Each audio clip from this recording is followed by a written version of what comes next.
잠깐 스크롤을 멈추세요. 집에서는 돈을 벌 수 없다고 생각했나요? 쉽습니다. 오늘 3,030원을 벌었습니다. 어떻게? 그리고 이 모든 것은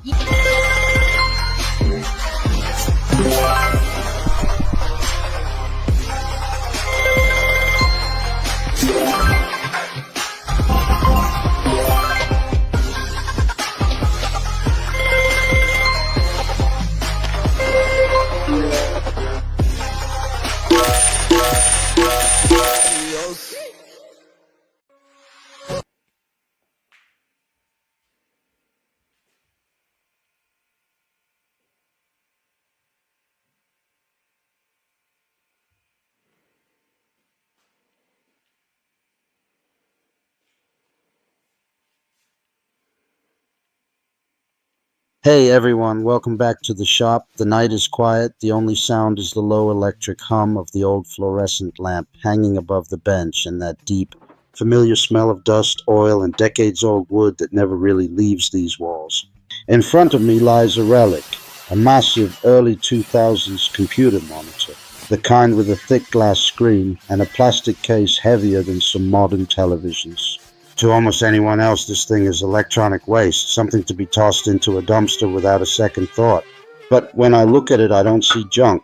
I see a perfect 250mm disc of crystal clear acrylic that has been hidden from the world for 20 years, just waiting for the moment it gets to spin again. There's something almost sacred, almost meditative about rescuing objects the rest of the world has already written off.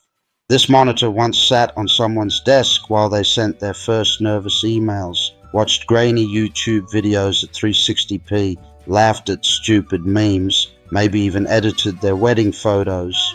It was part of countless small human moments, and now every circuit board, every screw, every tired capacitor inside it is dead, except this one piece of acrylic that is still flawless. Tonight, that forgotten piece becomes the heart of a real workshop machine, a disc sander that will quietly, faithfully smooth wood long after both it and I are gone. We're not building this because I can't afford a factory-made sander.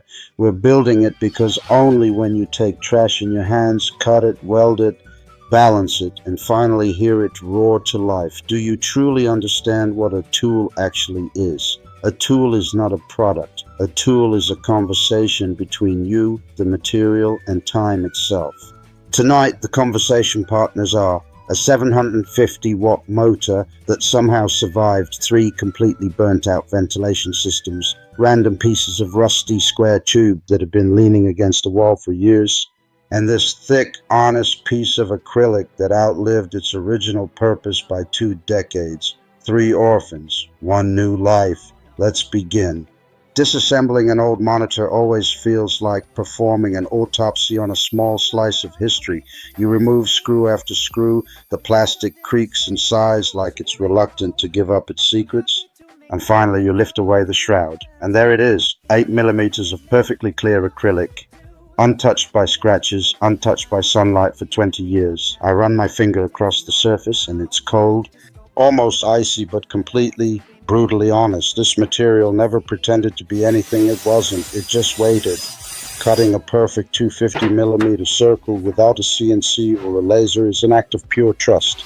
Trust in the blade not to wander, trust in your hands not to shake, trust in the acrylic not to crack under pressure. You draw the circle the old school way, find the center with a compass and a steady pulse, and then you guide the blade slowly, breathing with the machine. When the disc finally drops free, it lands on the bench with a soft, satisfying thud, the exact sound something makes when it is born for the second time. Down on the floor waits the motor. It looks tired, covered in dust and old grease, but when I cleaned the bearings last week, it spun as smoothly as the day it left the factory. 750 watts, 2800 RPM, raw, uncomplicated power. Enough to turn impatience into dust in seconds. I build the frame from 20 by 20 square tube that has been rusting peacefully behind the garage since who knows when. I cut, I weld, I grind, I paint everything matte black so the machine almost disappears into the shadows and only the spinning disc remains the star of the show.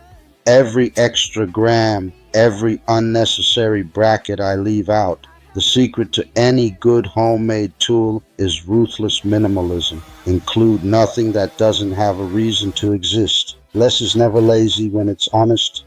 The work table is made from another piece of acrylic, thinner this time, almost delicate, but still strong enough to take real punishment. I cut a precise slot so the disc can rise through it like the moon through clouds.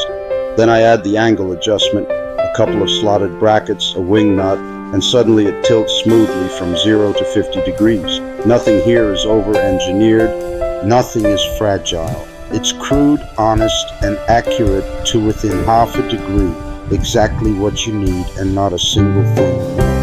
Across the entire face of the big disc, I glue industrial-grade hook and loop. When the first sheet of 80 grit abrasive rips onto it, the sound is pure commitment, like tearing open a letter you already know will change everything. Under the table, I weld a simple 50mm dust port aimed directly at the point where wood meets grit. Later, when a shop vac is connected, the storm of sawdust will vanish before it even learns your name. Clean work is respectful work. The first power-up is always the moment of truth. The disc wakes, slowly finds its balance, then suddenly screams into full voice. For a split second, I'm afraid the acrylic will explode into 1,000 shards, but it doesn't. It just sings. I take a rough piece of oak that has been sitting in the corner since last winter and press it gently against the spinning surface. Centuries of growth, storms, sun, and wind disappear in warm golden snow that gets sucked away instantly. There is a deep, almost spiritual peace in that moment, watching time itself being erased while simultaneously creating something smooth, something new, something that will probably outlast me by another century. I switch to 240 grit and run the same board again. One more pass and the surface feels softer than skin, warmer than skin, alive in a way no piece of fresh lumber ever feels. This machine doesn't simply remove material. It removes noise from life. It removes hurry. It removes every excuse we ever had for doing things halfway. Real smoothness is never an accident. It is thousands and thousands of tiny, deliberate